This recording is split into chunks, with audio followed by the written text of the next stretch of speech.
ವಿರೋಧವಾಗಿದ್ದೀವಿ. ನಾನು ಇವತ್ತು ಮಂತ್ರಿಗಳನ್ನು ಭೇಟಿ ಮಾಡಿದ್ದೀನಿ, ಪುನಃ ನಾನು ಮಂತ್ರಿಗಳನ್ನು ನಾಳೆನೂ ಭೇಟಿ ಮಾಡ್ತೀನಿ.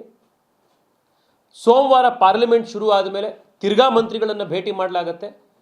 ಈ ಇಶ್ಯೂ ಲಾಜಿಕಲ್ ಕನ್ಕ್ಲೂಷನ್ನಿಗೆ ತಗೊಂಡು ಇದಕ್ಕೆ ಏನಾದರೂ ಒಂದು ಈ ದರ ಪ್ರಪೋಸಲ್ ಜಾಸ್ತಿ ಆಗದಲ್ಲೇ ಇರೋ ರೀತಿ ನೋಡ್ಕೊಳ್ಳೋವರೆಗೂ, ಅಥವಾ ಹೊಸ ಫೇರ್ ಫಿಕ್ಸೇಷನ್ ಕಮಿಟಿಯಾಗಿ ಏನೋ ಒಂದು ಇದಕ್ಕೊಂದು ದಾರಿ ಕಾಣೋವರೆಗೂ ನಾನಾಗಿರಲಿ, ಪಿ ಸಿ ಮೋಹನ್ ಅವರಾಗಿರಲಿ, ಶೋಭಾ ಕರಂದ್ಲಾಜೆ ಅವರಾಗಿರಲಿ, ನಮ್ಮ ಡಾಕ್ಟರ್ ಮಂಜುನಾಥ್ ಅವರಾಗಿರಲಿ, ನಾವು 4 ಜನ BJPಯ ಸಂಸದರು ಒಗ್ಗಟ್ಟಿನಿಂದ ರಾಜ್ಯ ಮತ್ತು ಕೇಂದ್ರ ಅಂದಲೇ ಇದನ್ನು ಬೆಂಗಳೂರಿನ ಜನಕ್ಕೆ ಮಾಡಿಕೊಡುವಂಥ ಪ್ರಯತ್ನ ನಾವು ಮಾಡ್ತೀವಿ. ರಾಜ್ಯ ಸರ್ಕಾರ ಕೂಡ ಈ ಕಮಿಟ್ಮೆಂಟನ್ನು ಕೊಟ್ಟು ಇದನ್ನು ಜನರ ಎದುರುಗಡೆ ಮಾಡುವಂಥ ಕೆಲಸ ಮಾಡಬೇಕು. ಈಗ ನಾನು ಮುಖ್ಯಮಂತ್ರಿಗಳಿಗೆ, ಉಪಮುಖ್ಯಮಂತ್ರಿಗಳಿಗೆ ಮಾಡುವಂಥ ರಿಕ್ವೆಸ್ಟು ಅಂತಂದರೆ, ಆ್ಯಸ್ MP ನಾನು ಕೇಂದ್ರ ಸರ್ಕಾರಕ್ಕೆ ಪತ್ರ ಬರೆದಿದ್ದೀನಿ. ಇದೇ ಪತ್ರ ನಾನು ರಾಜ್ಯ ಸರ್ಕಾರಕ್ಕೂ ಬರೆದಿದ್ದೀನಿ. ನೀವು ಬೆಂಗಳೂರಿನ ಮುಖ್ಯಮಂತ್ರಿಗಳಾಗಿ, ಕರ್ನಾಟಕದ ಮುಖ್ಯಮಂತ್ರಿಗಳಾಗಿ, ಬೆಂಗಳೂರಿನ ಉಸ್ತುವಾರಿ ಮಂತ್ರಿಗಳಾಗಿ ನೀವು ಪತ್ರ ಬರೀರಿ ಕೇಂದ್ರ ಸರ್ಕಾರಕ್ಕೆ. ನಾಳೆನೇ ಪತ್ರ ಬರೀರಿ ನೀವು ಕೇಂದ್ರದ ಮಂತ್ರಿಗಳಿಗೆ. ಈ ಥರ ಫೇರ್ ಫಿಕ್ಸೇಷನ್ ಕಮಿಟಿ ರೆಕಮೆಂಡೇಶನ್ ಮಾಡಿದೆ, ನಮಗೆ ಇದನ್ನು ಜಾಸ್ತಿ ಮಾಡಬೇಕು ಅಂತ ನಮಗೆ ಮನಸ್ಸಿಲ್ಲ, ನೀವು ಇದನ್ನು ಕಡಿಮೆ ಮಾಡಿ ಅಂತ ಅವ್ರಿಗೆ ಬರೀರಿ ನೋಡೋಣ. ನೀವು ರಿಟರ್ನಲ್ಲಿ ಯಾಕೆ ಬರೀತಾ ಇಲ್ಲ? ನೀವು ಇದನ್ನು ಪ್ರತಿ ಸತಿ ಮೀಡಿಯಾ ಎದುರುಗಡೆ ಬಂದು ಸುಳ್ಳು ಹೇಳ್ತಾ ಇದ್ದೀರಿ. ನಾವು ಲೆಟರಲ್ಲಿ ಬರೆದಿದ್ದೀವಿ. ನಾನು ಇವತ್ತು ಹೇಳ್ತಾ ಇದ್ದೀನಿ, ಕೇಂದ್ರ ಸರ್ಕಾರದಿಂದ ಕಡಿಮೆ ಮಾಡಿಸ್ಕೊಡೋದು ಅಂತಿತ್ತು ಅಂತಂದರೆ ನೀವು ಪತ್ರ ಬರೀರಿ. 24 hours ಒಳಗಡೆ ಕೇಂದ್ರ ಸರ್ಕಾರದಲ್ಲಿ ಇತ್ತು ಅಂತಂದರೆ ಅದನ್ನು ಕಡಿಮೆ ಮಾಡಿಸ್ಕೊಡುವಂಥ ಜವಾಬ್ದಾರಿ ನಮ್ಮದು. ಬರೀ ಈ ಸುಳ್ಳು ಹೇಳೋದನ್ನು ಬಿಟ್ಟು ಜನಕ್ಕೆ ನಿಜವಾಗ್ಲೂ ಇದನ್ನು ಕಡಿಮೆ ಮಾಡಿಸ್ಕೊಡೋ ಕಡೆಗೆ ಪ್ರಯತ್ನ ಮಾಡಿ. ಮುಖ್ಯಮಂತ್ರಿಗಳು, ಉಪಮುಖ್ಯಮಂತ್ರಿಗಳು ಕೇಂದ್ರ ಸರ್ಕಾರಕ್ಕೆ ನಿಮ್ಮದಲ್ದಲೇ ಇದ್ದರೆ, ನಿಮ್ಮಲ್ಲಿ ಅಧಿಕಾರ ಇಲ್ಲದಲೇ ಇದ್ದರೆ ಕೇಂದ್ರ ಸರ್ಕಾರಕ್ಕೆ ಈ ಭಾಳ ದುಬಾರಿಯಾಗಿದೆ ಬೆಂಗಳೂರು ಮೆಟ್ರೋ, ಇದನ್ನು ನೀವು ಕಡಿಮೆ ಮಾಡಬೇಕು ಅನ್ನುವಂಥ ಪತ್ರ ಅವ್ರು ಬರೀರಿ.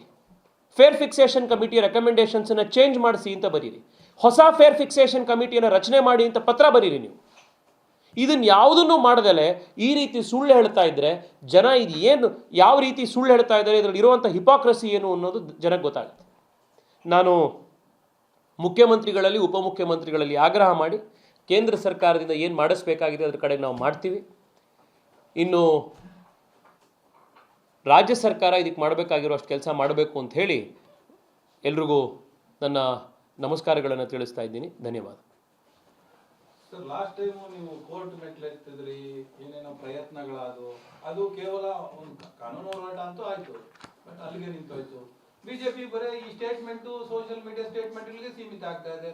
ಫೀಲ್ಡ್ ಅಲ್ಲಿ ಏನು ಕಾಣಿಸ್ತಾ ಇಲ್ಲ. ಅಟ್ಲೀಸ್ಟ್ ಜನರ ಪರವಾಗಿ ನೀವೆಲ್ಲ ಒಂದು ಪ್ರತಿಭಟನೆನೂ ಮಾಡಕ್ಕೆ ನಾನೇ ಪ್ರತಿಭಟನೆ ಮಾಡಿದ್ದೀನಿ ಮೆಟ್ರೋ ಸ್ಟೇಷನ್ ಅಲ್ಲಿ. ಅಂತ ಭಂಡ ಸರ್ಕಾರ ಇದ್ರೆ ಏನ್ ಮಾಡ್ತೀರಾ ನೀವು? ನಾ ಹೋಗಿದ್ದೀನಿ ಕೋರ್ಟಿಗೆ, ಫೇರ್ ಫಿಕ್ಸೇಷನ್ ಕಮಿಟಿ ರಿಪೋರ್ಟ್ ಹೊರಗಡೆ ತಗೊಂಡು ಬನ್ನಿ ಅಂತ. ಫೇರ್ ಫಿಕ್ಸೇಷನ್ ಕಮಿಟಿ ರಿಪೋರ್ಟನ್ನ ಮುಚ್ಚಿಡೋ ಅಂತ ಕೆಲಸ ಯಾಕೆ ಮಾಡಿದ್ರು ರಾಜ್ಯ ಸರ್ಕಾರ? ಇದೇನು ಇಂಡಿಯಾ ಪಾಕಿಸ್ತಾನದ ಯಾವುದೋ ಒಂದು ಸೀಕ್ರೆಟ್ ಇರೋ ಡಾಕ್ಯುಮೆಂಟಾ ಇದು? ಕೋರ್ಟಿಗೆ ಹೋಗಿ 3 ತಿಂಗಳಲ್ಲಿ ಕೋರ್ಟಲ್ಲಿ ಆರ್ಡರ್ ಮದ್ದಾದ್ಮೇಲೆ ಇವರು fare fixation committee report release ಮಾಡಿದ್ರು. Fare fixation committee report release ಆಗಿ ಅದನ್ನು ಓದಿದ ಮೇಲೆ ತಾನೇ ನಮಗೆ ಗೊತ್ತಾಗಿದ್ದು. ಇದರೊಳಗಡೆ ಮ್ಯಾಥಮೆಟಿಕಲ್ ಎರರ್ ಮಾಡಿದ್ದಾರೆ. 2017ನೇ ಇಸ್ವಿ ಅಂತ ತಗೊಳ್ಳೋದ್ರ ಜಾಗದಲ್ಲಿ 2016ನೇ ಇಸ್ವಿನ ಬೇಸ್ ಇಯರ್ ಆಗಿ ತಗೊಂಡಿದ್ದಾರೆ. ಇದರೊಳಗಡೆ ಮಿಸ್ಟೇಕ್ಗಳು ಮಾಡಿದ್ದಾರೆ ಅಂತ. ಇದನ್ನು ತಗೊಂಡು ಹೋಗಿ ಈ ಎಲ್ಲ ತಪ್ಪುಗಳು ಮಾಡಿದ್ದಾರೆ ಅಂತ 25 ಪೇಜ್ದು ಡಾಕ್ಯುಮೆಂಟ್ ರೆಡಿ ಮಾಡಿ, ಅಧ್ಯಯನ ಮಾಡಿ, BMRCL ಆಫೀಸ್ಗೆ ಹೋಗಿ ಗಲಾಟೆ ಮಾಡಿದರೆ ಅಧಿಕಾರಿಗಳು ಯಾರೂ ಬಂದೇನು ಮಾತಾಡಲಿಲ್ವಲ್ಲ. ಹ್ಞೂ ಹ್ಞೂ ಹ್ಞೂ ಅಂತ ಹೇಳಿ ಎಲ್ಲರೂ ಕೇಳಿಸ್ಕೊಂಡ್ವಿ ಅಂತಂದ್ರೆ ರಾಜ್ಯ ಸರ್ಕಾರಕ್ಕೆ ನಾವು ಮಾತಾಡ್ತೀವಿ, ನಮ್ಮ MDಗೆ ತಿಳಿಸ್ತೀವಿ. ಇದಕ್ಕೋಸ್ಕರನ ನೀವಿರೋದು?